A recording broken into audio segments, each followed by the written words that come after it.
Hello everyone, welcome to all of you. आप सबका बहुत बहुत स्वागत है हमारे इस ऑनलाइन लर्निंग प्लेटफॉर्म पे जिसका नाम है लेट्स स्टडी इंडिया। तो फ्रेंड्स, आज का जो ये टॉपिक होने वाला है ये बहुत इंपॉर्टेंट टॉपिक है, ना सिर्फ आपके एग्जाम के पर्सपेक्टिव से बल्कि आपकी रियल लाइफ के पर्सपेक्टिव से भी बहुत इंपॉर्टेंट टॉपिक है। यहाँ पे हम लोग डिस्कस करने वाले हैं ऑर्गेनिक फार्मिंग के रूप में। ऑर्गेनिक फार्मिंग क्या होती है, इसके क्या क्या इनपुट्स होते हैं, आपको क्या क्या चीज़ें करनी पड़ेंगी, ये सारी चीज़ें हम लोग इस वीडियो में डिस्कस करेंगे। बीइंग अ फॉर्मर डॉटर या फिर बीइंग अ फार्मर, मैंने भी बहुत टाइम तक एग्रीकल्चर में काम किया है। एज अ मुझे अच्छा लगता था प्लांट्स लगाना, प्लांट्स के बारे में इंफॉर्मेशन कलेक्ट करना, कैसे सारी प्रोसेस होती हैं उसके बारे में। सो इस टॉपिक पे मेरी जो पर्सनल इन्फॉर्मेशन हैं वो शायद आपके लिए थोड़ी ज़्यादा बेनिफिशियल हो सकते हैं। मेरा जो पर्सनल एक्सपीरियंस है वो भी मैं आपके साथ शेयर करूँगी। तो यहाँ पे हमको पढ़ना क्या है, ऑर्गेनिक फार्मिंग के बारे में। वर्ड का मतलब क्या होता है ऑर्गेनिक फार्मिंग का मतलब? ऑर्गेनिक का मतलब आप सबको पता है कि वो सारे केमिकल, वो सारी चीज़ें जो कि ऑर्गेनिक ओरिजिन की हैं। आपने ऑर्गेनिक केमिस्ट्री और इनऑर्गेनिक केमिस्ट्री के बारे में पढ़ा होगा। तो ऑर्गेनिक चीज़ों का यूज़ करके जब हम फार्मिंग करते हैं इट्स कॉल्ड ऑर्गेनिक फार्मिंग। देखिए, आज के टाइम में बहुत ज़्यादा टाइप के डिजीजेज जो हैं वो फैल रही हैं मार्केट में, मतलब ह्यूमंस में, प्लांट्स में, एनिमल्स में, बहुत डिफरेंट टाइप के एनिमल्स डिजीज आपको देखने को मिल रहे हैं। ये सारी की सारी चीज़ें इसलिए हो रही हैं। देखिए, पहले क्या था, लोगों के पास इतनी वैरायटी नहीं थी खाने पीने वाली चीज़ों की, लेकिन वो जो भी चीज़ें खाते थे वो प्रॉपर जो है उनके हेल्थ के लिए बहुत अच्छी थी। वो जो है कि खेत से लाया हुआ फ्रेश वेजिटेबल उनको मिलता था, फ्रेश एयर में वो रहते थे, फ्रेश सॉइल के कांटेक्ट में रहते थे। जो भी उनकी चीज़ें प्रोड्यूस होती थी वो उनकी ऑर्गेनिक फार्मिंग का ही नतीजा था। उस टाइम चीज़ें ये थी कि उनके पास इनऑर्गेनिक चीज़ों खरीदने का पैसा नहीं था, यूरिया डाई पोटास वो नहीं खरीदते थे। वो घर की गाय के गोबर से या घर के जो भी जानवर वो कि अपने यहाँ पालते थे उनका दूध भी पीते थे, और उनके जो भी वेस्ट रहते थे, जो भी उनका चाहे मूत्र होता था, यूरिन, चाहे तो उनका गोबर होता था, उसको अपने खेतों में ले जाके डालते थे। जिसकी वजह से क्या था कि हमारे खेतों में माइक्रो ऑर्गेनिज्म की ग्रोथ इनहेंस होती थी। हमारे खेतों में क्या होता था कि जब आप खेत में किसी भी ऑर्गेनिक चीज को डालते हैं तो माइक्रोब्स जो है वो ऑर्गेनिक चीजों को डिकम्पोज करके अपने नंबर को बढ़ाते हैं, आप सबको पता है। तो जहां पे भी ऑर्गेनिक चीजें ज्यादा रहेंगी वहां पे माइक्रोब्स ग्रो करेंगे। अगर माइक्रोब्स ग्रो करते हैं तो उस माइक्रोब्स अगर वहां ग्रो करते हैं तो वो सॉइल की फर्टिलिटी को कहीं ना कहीं इंक्रीज करते हैं। हमारे सॉइल का एक बहुत इंपॉर्टेंट जो पार्ट है वो होता है माइक्रोफ्लोरा। छोटे छोटे जो है फ्लोरा, मतलब छोटे छोटे जो माइक्रोब्स होते हैं वो सॉइल में प्रेजेंट होते हैं। वो क्या करते हैं, वो हमारे सॉइल की फर्टिलिटी को इंक्रीज करते हैं, बहुत सारी चीज़ों को हमारे प्लांट को एब्जॉर्ब करके देते हैं। जो भी चीज़ें वहाँ अनडाइजेस्टेबल फॉर्म में होती है उसको डाइजेस्टेबल फॉर्म में कन्वर्ट के प्लांट के यूजेबल फॉर्म में कन्वर्ट कर सकते हैं। तो ये सारी चीज़ें पहले नेचुरली होती थी। जैसे कि पहले जब इतनी पॉपुलेशन कम थी तो लोग क्या करते थे, जो प्लांट की पत्तियाँ गिरती थी, जो भी चीज़ें रहती थी, वो प्रॉपर ऑर्गेनिक खाद वहाँ पर ऑलरेडी बनता था। जब थोड़ा सा और एडवांसमेंट हुआ, थोड़ी सी और कॉम्पिटिशन बढ़ी, तो लोगों ने बाहर से ऑर्गेनिक चीज़ों को अपने खेत में डालना स्टार्ट किया ताकि उनकी प्रोडक्टिविटी बढ़ सके। लेकिन उसके बाद और एडवांसमेंट पड़ी, हमारे पास रिसोर्सेज कम है और हमने उसके एक्सप्लॉइटेशन को ओवर कर दिया है, हमने ओवरली उसको एक्सप्लॉइट किया है। जहां पे एक खेत, जैसे कि मान लीजिए कि कोई एक फैमिली थी, एक सिंपल सा एग्जांपल लेते हैं, मान लीजिए कोई फैमिली थी जिसमें 5 मेंबर थे। मान लो 10 साल, 20 साल, 25 साल बाद इस फैमिली में जो है वो 10 मेंबर हो गए। अब ये 10 मेंबर जो है ये फिर से ये 5-5 ग्रुप बना के रहने लगे। मतलब घर में क्या हो गया, अलगा हो गया, एक भाई अलग हो गया, दूसरा भाई अलग हो गया। तो पहले 5 लोग रहते थे, उसके बाद फिर 10 लोग बने उसी फैमिली से, उनकी रिप्रोडक्शन हुई, 10 लोगों का जन्म हुआ, मतलब पूरे लोग मिला के 10 हो गए। अब 5 लोग अलग रह रहे हैं, 5 लोग रह रहे हैं। मान लो कि इनके पास 1 हेक्टेयर खेत था, जहां पे अपने खेती करके आराम से 5 लोग खाते पीते रहते थे। लेकिन अभी क्या है कि इसी 1 हेक्टेयर खेत में 0.5 हेक्टेयर इन्होंने ले लिया, 0.5 हेक्टेयर इन्होंने ले लिया। आपने नॉर्मल अपनी लाइफ में ये चीज़ें देखी होंगी, आपके घर में भी हुई होगी, आपने आसपास भी देखा होगा कि जब लोग नंबर कम रहता है तो वो साथ में रहते हैं, फिर अगली जनरेशन आती है तो वो लोग अलग अलग हो जाते हैं और खेत भी डिस्ट्रीब्यूट हो जाता है उन लोगों में। अगर नहीं भी होता है तो भी समझिए कि जहां पे 1 हेक्टेयर से सिर्फ 5 लोगों का पेट भरना था, वहीं पे 1 हेक्टेयर से अब 10 लोगों की जरूरतों को पूरा करना है। तो क्या हुआ कि सॉइल के ऊपर जो बोझ था, जो बर्डन था, वो धीरे धीरे बढ़ता गया। तो हमने क्या किया, हमने ऐसी टेक्निक्स को डेवलप किया जहां से हम लोग क्या कर सकते हैं, जहां से हम लोग कम जगह में भी ज़्यादा प्रोडक्टिविटी ले सकते हैं। तो हमने क्या किया, यूरिया डालना स्टार्ट किया, डाई डालना का स्टार्ट किया, कैल्शियम डालना स्टार्ट किया, जिसकी वजह से क्या हुआ, खेत की प्रोडक्टिविटी नहीं, लेकिन हमारे जो क्रॉप की प्रोडक्टिविटी थी वो बढ़ने लगी। तो लोगों को लगा कि हाँ ये सारी चीज़ें ठीक है, हमारी प्रोडक्टिविटी तो बढ़ रही है, हमको शॉर्ट टर्म तो बेनिफिट हो रहा है, लेकिन उन्होंने इन सारी चीज़ों का यूज़ करते समय ये भूल गया कि लॉन्ग टर्म आपके इन 5 से कल 10 और 15 भी होने वाले हैं। अगली जनरेशन आएगी, पॉपुलेशन और बढ़ेगी और बढ़ेगी और बढ़ेगी, इस तरीके से पॉपुलेशन बढ़ती जा रही है। और क्योंकि हम लोग तो पॉपुलेशन कंट्रोल पे बिलीव करते नहीं है, तो इस तरीके से जब पॉपुलेशन बढ़ती जाएगी और आपने सॉइल की एक्सप्लॉयटेशन करना स्टार्ट किया। देखिए सॉइल एक्चुअल में होता क्या है, ये बातें छोड़ते हैं, सबसे पहले समझते हैं कि सॉइल एक्चुअल में होता क्या है। देखिए सॉइल में एक सॉइल होता है, एक सैंड होता है, सॉइल होता है, एक सैंड होता है। तो अगर सैंड में आप ऑर्गेनिक चीज़ों को मतलब कि अगर आप सॉइल में सैंड में ऑर्गेनिक चीज़ों को क्या करें, मिक्स करते जाएं, ऑर्गेनिक चीज़ों को मिक्स करते जाएं, तो ये कन्वर्ट हो जाएगा किसमें, प्रॉपर एग्रीकल्चर सॉइल में। हालांकि सैंड भी एक प्रकार का सॉइल होता है, लेकिन एग्रीकल्चर सॉइल में जो है ये कन्वर्ट हो जाएगा, जिसकी प्रोडक्टिविटी जो है बढ़ जाएगी। एग्रीकल्चरल सॉइल में ये कन्वर्ट हो जाएगा। लेकिन वहीं पे जो एग्रीकल्चरल सॉइल है, अगर हम इससे ऑर्गेनिक मैटर को निकालते रहें, इनका क्या करते रहें, यूज करते रहें, ऑर्गेनिक मैटर को बाहर करते रहें, तो ये एक टाइम में क्या हो जाएगी, सैंड के फॉर्म में कन्वर्ट हो जाएगी। तो ये एक इंपॉर्टेंट पर्सपेक्टिव है। हमने क्या किया कि पहले हम ऑर्गेनिक चीज़ों को डालते थे, जिसकी वजह से अगर हमारा प्लांट जो ग्रो होता था वो जमीन से ही चीज़ों को एब्जॉर्ब करता था। तो ऑर्गेनिक चीज़ें मान लो प्लांट के फॉर्म में कन्वर्ट हुई, हमने प्लांट को काटा और फिर उसको जो है कि हमने जो पार्ट यूज़ करना था उसको यूज़ किया, बाकी सारी पार्टों को हमने क्या किया, डिकम्पोज किया। मान लीजिए कि आपने बाजरे की खेती की, तो बाजरे का जो बाल होता है सिर्फ वही तो आप अपने भोजन के रूप में लेते हो, कुछ आप अपने जानवरों को खिलाते हो, कुछ लोग क्या करते थे, डिकम्पोज करवाते थे। हर घर में हर जो लोग भी एग्रीकल्चर करते थे उनके पास एक अपना एरिया होता था, जिसमें वो जो भी वेस्ट होता था, जो भी ऑर्गेनिक चीजें होती थी, उसको डिकम्पोज करते थे और उसको एक टाइम के बाद अपने खेत में उसको मिक्स करते थे। तो वहां पे क्या हुआ कि जो चीजें खेत में से निकली थी वो चीजें फिर खेत में से आगे, चाहे उन्होंने जानवर को खिलाया तो उनका जो वेस्ट था उसे भी उन्होंने अपने खेत में अल्टीमेटली डाला, और जो पार्ट उन्होंने जानवरों को नहीं खिलाया वो भी पार्ट उन्होंने अल्टीमेटली खेत में डाला। तो ऑर्गेनिक चीजें जो बाहर निकली थी वो ऑर्गेनिक चीजें फिर से खेत में आ रही थी, एक रीसाइक्लिंग चल रही थी। लेकिन अभी हमने क्या किया है कि हमने इनऑर्गेनिक चीजों को डालना स्टार्ट किया है और ऑर्गेनिक चीजें हम नहीं डाल रहे हैं। प्लांट की ग्रोथ हो रही है, मान लो कि हमने खेत में बाजरा लगाया, बाजरा बड़ा हुआ, इसमें बाजरे में जो है फल आया, फल आने के बाद जो है कि हमने उसको प्लांट को कट किया और अपने घर ले गया। अब हमने बाजरे का यूज कर लिया और इसको हमने क्या किया, चाहे तो जला दिया चाहे तो फेंक दिया, इसको हमने फिर से अपने खेत में नहीं डाला। अब हम लोग खेत में क्या डाल रहे हैं, हम लोग डाल रहे हैं यूरिया, डाई, पोटास, ये सारी चीजें डाल रहे हैं, जिसकी वजह से क्या हो रहा है कि हमारे खेत में जो ऑर्गेनिक चीजें हैं वो धीरे धीरे निकलती जा रही हैं और इनऑर्गेनिक चीजें आती जा रही हैं। मतलब ऑर्गेनिक चीजें हम लोग नहीं डाल रहे हैं, तो ऑर्गेनिक चीजें अगर नहीं रहेंगी तो माइक्रोब्स नहीं होंगे, माइक्रोब्स नहीं होंगे अगर आपके खेत में, तो आपकी सॉइल की फर्टिलिटी डिक्रीज हो जाती जाएगी। और दूसरी बात ये होता है कि इनऑर्गेनिक चीजें जो होती है वो बहुत हीट होता है उनके अंदर। अगर आप यूरिया की बोरे में कभी हाथ डाल के देखेंगे या फिर अगर आपने एग्रीकल्चर किया है तो पूरा हाथ में पसीना पसीना हो जाता है, मैंने खुद फील किया है। तो ये सारी चीजें क्या होती है, बहुत हीटेड फॉर्म में होती है। और अगर आपने खेत में इसको बोरिया बोरिया जो है डाई पोटास डाला है तो आपके खेत में भी क्या होगा, ये हीट जनरेट करेंगे और आपके खेत की वाटर रिटेन करने की क्षमता या फिर वाटर को, जितने वाटर में आपकी क्रॉप कंप्लीट रहती है उसका यूज जो है अप्रॉक्सीमेटली डबल हो जाएगा, जिससे क्या होगा कि आपके कॉस्ट बढ़ जाएंगे। एग्रीकल्चर से जुड़े हुए जो भी लोग हैं उनका कहना ये रहता है कि जो आप इनऑर्गेनिक चीज़ों का यूज़ करते हो तो आपकी प्रोडक्टिविटी बढ़ती है, लेकिन आपकी लागत भी तो बढ़ रही है भाई।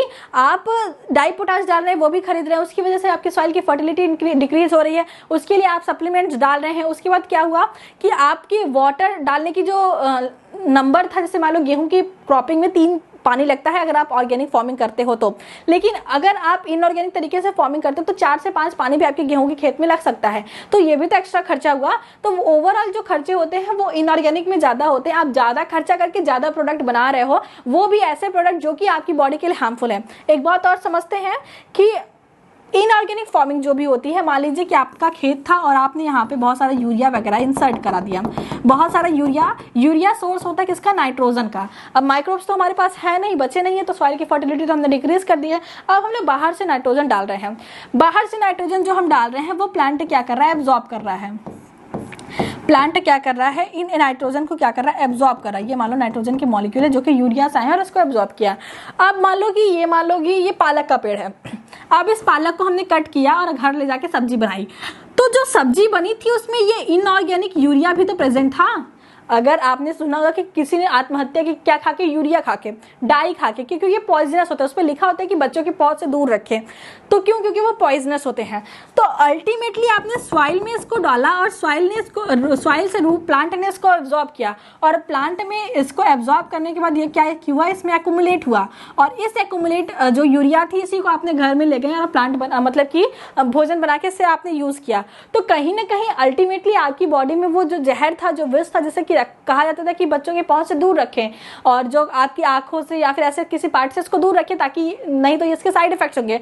तो वो सारी चीजें तो आप अल्टीमेटली खा रहे हो। तो अल्टीमेटली यही सारी चीजें जो है वो रीजन है हमारे लाइफ में इस तरीके इतने डिफरेंट टाइप के डिजीजेस का जन्म होने का। पहले क्या होता था, लोगों की 70-80 साल तक एज आती थी, किसी को डायबिटीज या ब्लड प्रेशर ये सारी चीज़ों के बारे में पता भी नहीं होता था। आज छोटे छोटे बच्चे, आई साइड से प्रॉब्लम है उनको, किसी को डायबिटीज से प्रॉब्लम है, किसी को लंग से प्रॉब्लम है। तो ये सारी चीज़ें इसीलिए है हमारी, जैसे कि हमने ये सारी चीज़ें खाई तो हमारी बॉडी में वो सारी चीज़ें एक्यूमुलेट हुई। एज अ फीमेल जो लेडी, जो लैक्टेटिंग वुमेन्स होती है, मतलब जो अपने बच्चों को दूध पिलाते हुई माँ होती हैं, उनके दूध को लेके जब रिसर्च किया गया तो उसमें यूरिया में पाए जाने वाले सारे केमिकल्स उनके मिल्क में पाए जाएं। मतलब कि बच्चा जब भोजन कर भी नहीं रहा है तब से ही उसके बॉडी में ये हार्मफुल चीजें एक्यूमुलेट हो जा रही हैं with the help of the inorganic farming. तो हमको ऑर्गेनिक फार्मिंग पे मतलब कि आपको कह सकते हैं कि ऑर्गेनिक फार्मिंग पे हमको स्विच करने का बहुत इंपॉर्टेंट जो है एस्पेक्ट है। हमको ये सारी चीज़ें करनी पड़ेंगी अगर हम लोग अच्छी भविष्य चाहते हैं तो। नेक्स्ट में देखते हैं, ये सारी चीज़ें तो ओवरऑल चीज़ें हो गई, लेकिन आपको एग्जाम में क्या करना है, एग्जाम में आपको लिखना भी, एक्सप्लेन भी करना है चीज़ें को। तो ऑर्गेनिक फार्मिंग क्या है, इससे क्या क्या एस्पेक्ट होते हैं, आपको क्या क्या चीज़ें यहाँ पे करनी होगी। सबसे इंपॉर्टेंट क्या है कि आपकी जो ग्रीन लीफ होती है, आपने कोई प्लांट लगाया है, कोई एग्रीकल्चर किया है, उसकी जो भी ग्रीन लीव्स है या फिर आपका जो भी प्लांट का पार्ट आप यूज नहीं कर सकते हो, उन सारे पार्ट को आपको क्या करना है, मैन्योरिंग करना है, उसको क्या करना है, डिकम्पोज करना है। जैसे आजकल के टाइम पे क्या है, मशीनें आती हैं, गेहूं को, चावल के जो प्लांट मतलब कि प्लांट होते हैं, धान वगैरह को, उसको कट करती हैं, उसके जो आपके दाने होते हैं वो स्टोर करके घर पे आ जाते हैं, और जो उसका वेस्ट पार्ट होता है उसको लोग क्या करते हैं, खेत में जला देते हैं। तो खेत में अगर आप जला देते तो सिर्फ आपको कार्बन मिलेगा, लेकिन अगर उसी को आप खेत में पानी भर के उसको थोड़ा सा मतलब कि जो उसकी जुताई करा देते हो और वो डिकम्पोज होने के लिए छोड़ देते हो कुछ टाइम के लिए, तो वो आपकी खेत के लिए बहुत अच्छा होगा। अगर आपके पास इतना टाइम नहीं है तो आप क्या कर सकते हैं कि सारे जो आपकी पराली है उसको कलेक्ट करिए, उसको एक जगह पे रखिए, उसमें पानी डालते रहिए और उसमें थोड़े से ऐसे चीजों को डाल दीजिए जो कि माइक्रोब्स की ग्रोथ को प्रमोट करते हैं। तो वहां पे आप मैन्यूरिंग कर सकते हैं, बाद में खेत में एज अ फर्टिलाइजर आप उसका प्रयोग कर सकते हैं। तो ये सारी चीजें आपके खाद के ऊपर जो आपकी डिपेंडेंस है उसको भी कम करेगी, और बायोलॉजिकल फर्टिलाइजर का अगर आप यूज करते हैं तो आपके साइड इफेक्ट्स भी कम होंगे। आगे देखते हैं, ये तो होगा ग्रीन लाइफ मैन्यूरिंग आपको करना होगा अगर आप ऑर्गेनिक फार्मिंग करते हैं। वर्मी कंपोस्ट का यूज करना होगा। यहाँ पे क्या होता है, वर्मी कंपोस्ट में हम क्या करते हैं, केचुआ होता है ना, अर्थवर्म, उसको जो है कि हम अपने ऑर्गेनिक जो भी जैसे पत्ती वगैरह आपने जो कलेक्ट किया है उस पर हम लोग क्या करते हैं, वर्मी कंपोस्टिंग करते हैं। मार्केट में भी वर्मी कंपोस्ट द्वारा बनाए गए कंपोस्ट आपको मार्केट में मिल जाएंगे। अगर आप वहां से यूज करना चाहते हैं तो बहुत लोग इसको करके बेचते हैं, आप वहां से भी कर सकते हैं। आप अपने घर पे भी वर्मी कंपोस्ट बना सकते हैं। तो उसके लिए आपको क्या करना होगा कि कुछ केचुए जो होते हैं उसको अपने जो ऑर्गेनिक चीजें जैसे डिकम्पोज होने के लिए आपको रखना है, वहां पे मिक्स करना है, प्रॉपर टाइम पे उसको वाटर देता रहना है, और एक मॉइस्चर वहां पे मेंटेन करके, एक डार्कनेस वहां पे मेंटेन करना है। कुछ टाइम में वो उसके अंदर जो भी माइक्रोब्स होंगे और जो भी अर्थवॉर्म्स होंगे वो उसका डिग्रेडेशन कर देंगे और पूरी प्रॉपर कंपोस्टिंग हो जाएगी, जो कि आपकी खेत के लिए बहुत बेनिफिशियल है। नेक्स्ट में क्या है, मैन्योर्स का मतलब कि मैन्योर्स बनाना, मैन्योर्स को अपने खेत में मिक्स करना, जो भी आपके वेस्टेज होते हैं उन सारी चीजों को खेत में। देखिए अल्टीमेटली सोर्स क्या है ऑर्गेनिक फार्मिंग का, कि आपको ऑर्गेनिक चीजों को पुट करना है अगेन इन दियर सॉइल। क्योंकि मैंने आपको बताया ना कि अगर सैंड में भी आप ऑर्गेनिक चीजें डालते गए तो वो एक टाइम के बाद वो एग्रीकल्चर सॉइल में कन्वर्ट हो जाएगी, और वहीं पे अगर आप एग्रीकल्चर सॉइल्स में से ऑर्गेनिक चीजें निकालते जा रहे हैं तो आपकी सॉइल का डिजर्टिफिकेशन जगह वो मरुस्थली सॉइल में या सैंड में कन्वर्ट हो जाएगी। और हमारे आज की टाइम का सेफ सॉइल करना बहुत इंपॉर्टेंट है, क्योंकि हम लोग डिजर्टिफिकेशन के बहुत करीब पहुंचते जा रहे हैं with the help of the इस सो कॉल्ड इनऑर्गेनिक फार्मिंग या फिर advancement of the agriculture. Next में क्या है, बायो फर्टिलाइजर का आपको यूज करना है। बायो फर्टिलाइजर के बारे में मैंने आपको ऑलरेडी पढ़ा रखा है, जहां पे हमने एल्गल वाले यूनिट में भी पढ़ा था, और इस यूनिट में भी हम लोग को बायो फर्टिलाइजर के बारे में पढ़ना है। तो बायोलॉजिकल चीजों का जब हम लोग यूज एज अ फर्टिलाइजर करते हैं, जैसे आपको बहुत पता है कि बहुत सारे माइक्रोब्स क्या करते हैं, ये सॉइल में नाइट्रोजन की एब्जॉर्प्शन को इंक्रीज कराते हैं। बहुत सारे फंगस होते हैं जो कि माइक्रोराइजर की तरह बिहेव करते हैं। तो ये सारी चीजों को अगर आप अपने खेत में इंसर्ट करते हो तो ये अल्टीमेटली आप कह सकते हैं ना कि आपके खेत में ही एक फैक्ट्री बन गई है जहाँ पे फर्टिलाइजर बनते जा रहा है, बनता जा रहा है, बनता जा रहा है। आपको बाहर से बार बार लाने की जरूरत नहीं पड़ी। तो अपने खेत को ही फैक्ट्री बना के रखो ना, कि उसमें माइक्रोब्स ऐसा डालो कि जिसकी वजह से नाइट्रोजन फिक्सेशन हो, उसमें राइजोबियम वगैरह का ग्रोथ कराओ, उसमें लेग्यूम्स, खेत में लेग्यूम्स ग्रो कराओ, राइजोबियम तो अपने आप आ जाएगा। अगर आप टाइम टाइम पे अपने खेत में लेग्यूम्स ग्रो कराते हो। पहले क्या होता था, मुझे याद है कि जब मैं बहुत छोटी थी तो मेरे यहाँ खेतों में जब गेहूं कटता था तो उसके बाद खेतों में क्या करते थे, दाल बो दी जाती थी, उड़द वगैरह की दाल बो दी जाती थी। क्यों बो दी जाती थी? भले उसकी प्रोडक्टिविटी हम लोग नहीं लेते थे, लेकिन फिर भी वो ग्रो कराई जाती थी। क्यों? क्योंकि खेतों की जो फर्टिलिटी है उसको इंक्रीज करती है, उसमें राइजोबियम जैसे बैक्टीरिया का नंबर इंक्रीज होता है जो कि नाइट्रोजन फिक्सेशन में हेल्प करते थे। तो ये सारी चीजें जो पहले होती थी, जो कि कॉमन थी चीजें, जो कि अब हम लोग नहीं कर रहे हैं, वो सॉइल की फर्टिलिटी को या फिर हमारे हेल्थ के लिए बहुत बेनिफिशियल थी। तो बायो फर्टिलाइजर का यूज करना चाहिए, अपने खेत को एज अ फर्टिलाइजर बनाओ। जो लोग भी एग्रीकल्चर करते हैं, मोस्ट ऑफ द लोगों के पास कुछ एनिमल्स होते हैं जो कि वो एनिमल हस्बेंड्री भी करते हैं, जो कि एक बहुत इंपॉर्टेंट एस्पेक्ट है अगर आप एग्रीकल्चर, रियल मायने में आप एग्रीकल्चर करते हो। तो एनिमल्स का क्या बेनिफिट होता है कि एनिमल्स की जो यूरिन होती है और एनिमल्स के जो है कि एक्सक्रीटा होते हैं, जो उनका गोबर होता है, वो खेतों के लिए बहुत अच्छा होता है। सबसे इंपॉर्टेंट बात कि जो गाय का जो यूरिन होता है उसकी कभी एक्सपायरी डेट नहीं होती, उसका यूज आप अपने खेत में कर सकते हैं। तो वो भी एक अच्छा सोर्स होता है नाइट्रोजन का। जो यूरिया होता है, तो हमारे भी तो यूरिन में यूरिया और यूरिक एसिड होता है, तो वो भी एक बहुत अच्छा सोर्स है आपके खेत में नाइट्रोजन के सोर्स के लिए। और नेक्स्ट में क्या है, बायोलॉजिकल मैनेजमेंट। बायोलॉजिकल मैनेजमेंट का क्या मतलब है? बहुत लोगों को लगता है कि ऑर्गेनिक फार्मिंग करके आप बहुत अच्छा इनपुट, मतलब कि आपको बहुत ज्यादा जो है कि आउटपुट नहीं मिलेगा, बहुत अच्छा आप ग्रोथ नहीं कर सकते। आप अगर गूगल में सर्च करते हो तो बहुत सारे ऐसे आपको पढ़े लिखे अच्छे लोगों ने जो ऑर्गेनिक फार्मिंग को एक मैनेज्ड वे में किया है और उन्होंने बहुत अच्छी जो है कि वहां से रिजल्ट देखे हैं। आप मैनेज कर सकते हैं बायोलॉजिकल चीजों को। जैसे कि आपके पास अगर थोड़ा सा भी खेत है तो आपने उसमें बीच में क्या क्या छोटा सा पॉन्ड बना दिया।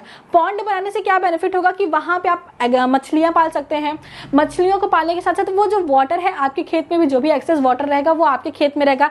आपके सॉइल की वाटर रिचार्जमेंट होती रहेगी। वाटर रिचार्जमेंट साथ साथ आपके खेत में जो भी वेस्ट वगैरह जनरेट होगा उसके लिए, जैसे कि आपके खेत में आप उसके चारों तरफ कोई ऐसे प्लांट लगा सकते हो जो कि फ्रूटिंग वगैरह देते हो। जैसे कि मान लो तालाब बनाया, उसके चारों तरफ आपने क्या किया, आम लगा दिया, लीची लगा दिया, जो भी आपके एनवायरनमेंट के हिसाब से सुटेबल है, तो आपने वो सारी चीजें लगा दी। तो एक इनकम का सोर्स वो भी हो गया। उनके नीचे आपने थोड़ी बहुत मुर्गियां पाल ली, मुर्गियां पाल ली, तो उसकी वजह से क्या हुआ कि वो सॉइल को बार बार पलटते रहते हैं। वो हमेशा देखेंगे आप, तो सॉइल को पलटते रहते हैं और कीटों को खोजते रहते हैं। तो वो क्या करेंगे, मैनेज करके रखेंगे। आप अगर इस तरीके से प्लांट लगा देते हैं तो कुछ इंसेक्ट को खाने वाले बर्ड्स पे वहां पे आने लगेंगे। तो प्रॉपर चीजों को अगर आप मैनेज करके रखते हैं तो कम जगह में भी आप बहुत अच्छा प्रोडक्टिविटी ले सकते हो। नेक्स्ट में क्या है, क्रॉप रोटेशन। मैंने आपको बताया ना कि हम लोग यहाँ क्या होता था कि बीच बीच में जो है कोई भी लेग्यूम्स जो है ग्रो कराई जाती थी। हमेशा जो है खेतों में चीजों को बदल बदल के ग्रो कराया जाता था कि इस बार यहाँ पे अगर गेहूं बोया गया है तो नेक्स्ट टाइम पे जो है कि यहाँ पे हम लोग कुछ और बो देते थे। जैसे चावल बो दिया गया, चावल बोने के बाद हमने आलू बो दिया, फिर इस तरीके से चीजें बदलती रहती थी। कभी इस खेत में सरसों बो दिया, कि सरसों या रहर बो दिया, कभी दूसरे खेत में बो दिया। तो हमारे इन्वायरमेंट में जो भी चीजें होती थी उसको रोटेशन कर करके हम लोग करते थे। क्रॉप रोटेशन का क्या बेनिफिट है कि मान लीजिए कि आप हैं और आपका भाई है। मान लीजिए कि आपके घर में आप हो और आपका भाई है। मान लीजिए कि आप हो और ये आपका भाई है। आप दोनों को जो है कि मान लो कि आप दोनों को मैगी खाना बहुत पसंद है। आप दोनों को क्या पसंद है, मैगी बहुत पसंद है। तो मैगी आप दोनों को अगर बहुत पसंद है, तो अगर मैगी बनती है घर पे, एक पैकेट मैगी है, तो आप भी खाना चाहोगे और ये भी खाना चाहोगे, दोनों का फेवरेट है, तो कंपटीशन बढ़ेगा, ठीक है। लेकिन अगर मान लीजिए आपके भाई को क्या पसंद है, उसको जो है कि नूडल्स मतलब कि कुछ और, मैगी में तो नूडल्स ही है, कुछ और चीजें पसंद है खाने में, आपको कुछ और चीजें, आपको मीठा पसंद है, उसको तीखा पसंद है, तो घर में मीठी चीजें आएंगी तो आप आराम से खा सकते हो, तीखी चीजें पसंद आएंगी तो वो आराम से खा सकते हो, आप लोग लड़ाई नहीं करोगे। तो क्रॉप रोटेशन का बेनिफिट भी यही होता है कि मान लो कि एक प्लांट आपने ग्रो की, मान लो कि आपने जो है कि वीट ग्रो किया, तो वीट को ग्रो करने के लिए जो भी चीजें, जो भी कंडीशन चाहिए होंगे वो डिफरेंट होगा एज कंपेयर टू अदर। मान लो कि आपने वीट ग्रो किया और आपने जो है पिजन पी ग्रो किया, तो पिजन पी को ग्रोथ के लिए दूसरे माइक्रोन्यूट्रिएंट चाहिए, सॉइल से दूसरे माइक्रोन्यूट्रिएंट को ज्यादा अमाउंट मिलेगा, वहीं पे जो आपका वीट है वो दूसरे चीजों को लेगा। तो इस तरीके से जो सॉइल से एक्सप्लॉइटेशन होगा वो एक ही चीज का नहीं होगा। मतलब पता चला कि आपको भी मैगी पसंद है, आपके भाई को भी, तो घर के सारे मैगी आपने खत्म कर लिए, तो अब बाद में आपके लिए नहीं होगा, तो बाद में आप लोग जो क्रॉप करेंगे वहाँ जो वो ऑर्गेनिक मैटर है, जो इनऑर्गेनिक मैटर वो प्रेजेंट ही नहीं होगा। तो इसलिए रोटेशन करता रहता था, लोगों ने रोटेशन करते रहते थे कि आज ये क्रॉप लगाया इस खेत में तो नेक्स्ट टाइम दूसरा लगाएंगे, नेक्स्ट टाइम तीसरा लगाएंगे, फिर वो पहला वाला रिपीट करेंगे। तो इस तरीके से एक प्रॉपर रोटेशन करते थे ताकि ये हो सके कि जो उनके अंदर इंट्रा स्पेसिफिक कॉम्पिटिशन होता था उसको हम रोक सके और उनके अंदर इंटर स्पेसिफिक कॉम्पिटिशन वहाँ पे जनरेट होता था, क्योंकि वो अलग अलग टाइप के जो है प्लांट वहाँ पे ग्रो किया जाते हैं। तो ये हो गया ऑर्गेनिक फार्मिंग में क्या क्या एस्पेक्ट होते हैं, लिमिटेशंस और जो है कि इनके बेनिफिट्स और इनके हार्मफुल इम्पैक्ट भी। देखिए कोई भी चीज होती है तो उसके कुछ बेनिफिशियल पार्ट होते हैं, कुछ उसके हार्मफुल पार्ट होते हैं। हार्मफुल पार्ट कभी कभी बहुत कम होते हैं एज कम्पेयर टू उनके बेनिफिट के, और उनके हार्मफुल पार्ट पे भी थोड़ा सा काम करके हम लोग उनके हार्मफुल एस्पेक्ट को कम कर सकते हैं। बेनिफिशियल में क्या कर देख सकते हैं, ये इन्वायरमेंटल फ्रेंडली होता है। इन्वायरमेंटल फ्रेंडली का मतलब क्या कि माइक्रोब्स वगैरह के ग्रोथ को अगर इंड्यूस कर रहा है तो आराम से आप जो है कि इन्वायरमेंट के किसी भी ऑर्गेनिज्म की लाइफ के साथ ये मतलब कि उनको खत्म नहीं कर रहा है। आप अगर एक मुट्ठी यूरिया भी किसी ग्रुप ऑफ द अर्थवर्म पे डाल देते हो, केचुए पे डाल देते हो तो उनकी तुरंत डेथ हो जाएगी। अगर मान लो अर्थवर्म जैसी चीजें मर सकती हैं तो माइक्रो ऑर्गेनिज्म तो कितने सेंसिटिव होते हैं, वो कितनी जल्दी मर जाएंगे। तो माइक्रो ऑर्गेनिज्म वगैरह की डेथ यहाँ पे नहीं होती। ये सस्टेनेबल डेवलपमेंट को प्रमोट करता है आपका ऑर्गेनिक फार्मिंग। नेक्स्ट में क्या है, इनएक्सपेंसिव प्रोसेस। इसमें बहुत सारी चीजें आपको बाहर से नहीं लेनी होती है। आपके खेत का जो मेन्योर था उसको डिकम्पोज कर लिया, आपने जो एनिमल हस्बेंड्री की थी उसके वेस्ट को डिकम्पोज कर लिया, आपका जो गार्डन था वहां पे जो भी लीफ वगैरह गिरी आपने उसको डिकम्पोज कर लिया। इनफैक्ट आपके घर का जो डेली वेस्ट निकलता है, जो भी आपके घर का वेजिटेबल वेस्ट निकलता है, जो भी चीजें निकलती हैं उसे भी आप वहां पे यूज कर सकते थे। मैं पर्सनली गार्डनिंग से बहुत मतलब कि मेरा पर्सनल जो है गार्डनिंग करना मेरा बहुत कह सकते हैं हैबिट है, मुझे बहुत पसंद है, हॉबी कह सकते हैं। तो मैं घर में यहाँ तक करती थी कि जो दाल और चावल मैं जब वॉश किया जाता बनाने के लिए तो उसकी वाटर को भी मैं ले जाके अपने गार्डन वाले प्लांट में डालती थी, क्योंकि उनके पास भी क्या होता है स्टार्च वगैरह होते हैं, तो वो भी कहीं ना कहीं हमारे प्लांट के लिए बेनिफिशियल है। तो ये सारी चीज़ें आपके घर में अवेलेबल है, आप करके अपने जो है कंपोस्टिंग कर सकते हैं। नेक्स्ट में क्या है, हेल्थी, ये जो उसके जो ऑप्टेन होते हैं जो प्रोडक्ट वो हेल्थ में बेनिफिट्स होता है और टेस्ट में भी बेनिफिशियल इनका होता है। तो इस तरीके से जो भी आप अगर आपने ऑर्गेनिक चीज़ों से डेवलप हुआ, कभी पपीते के पेड़ से पपीता अगर खाया होगा तो उसका टेस्ट एज कम्पेयर टू आपने जो मार्केट से लेके खाया उसके टेस्ट में जमीन आसमान का फर्क होता है। आपके नॉर्मल गांव में जो प्लांट से आपने आम खाया होगा और जो आप मार्केट से इनऑर्गेनिक फॉर्म वाला खाते हैं उनमें बहुत ज़्यादा अंतर, उनके टेस्ट में बहुत ज़्यादा अंतर होता है। आपने जो ऑर्गेनिक वाला होता है उसकी टेस्ट क्वालिटी बहुत अच्छी होती है। नेक्स्ट में क्या है, सोर्स ऑफ एम्प्लॉयमेंट। देखिए इनऑर्गेनिक फार्मिंग वगैरह करने के लिए आपको उतनी ज़्यादा लोगों की जरूरत नहीं पड़ती। आपने एक बार खाद डाला वगैरह चीज़ें की, सब कुछ हो गया, पेस्टिसाइड डाल दिया, ये डाल दिया, वो डाल दिया। लेकिन आप अगर जो है यूज़ करते हैं ऑर्गेनिक फार्मिंग तो एम्प्लॉयमेंट जनरेट होगा। कंपोस्ट बनाने वाले, आप किसी से कंपोस्ट ले रहे हो तो वो कंपोस्टिंग वाली एक ब्रांच हो गई आपकी। उसके बाद किसी तरीके से आपने जो है कि बहुत सारे लोगों की एम्प्लॉयमेंट जनरेशन हो जाती है, क्योंकि उसमें बहुत सारे काम हाथ से आपको करने पड़ेंगे। बहुत डिप जो है, बहुत गहरी जो है खुदाई वहाँ पे नहीं करनी पड़ती। जिससे हम लोग खेत को जोतते हैं तो एकदम अच्छे से जमीन में घुसा के जोतते हैं ताकि हमारी मिट्टी बिल्कुल प्रॉपर पोरस हो जाए।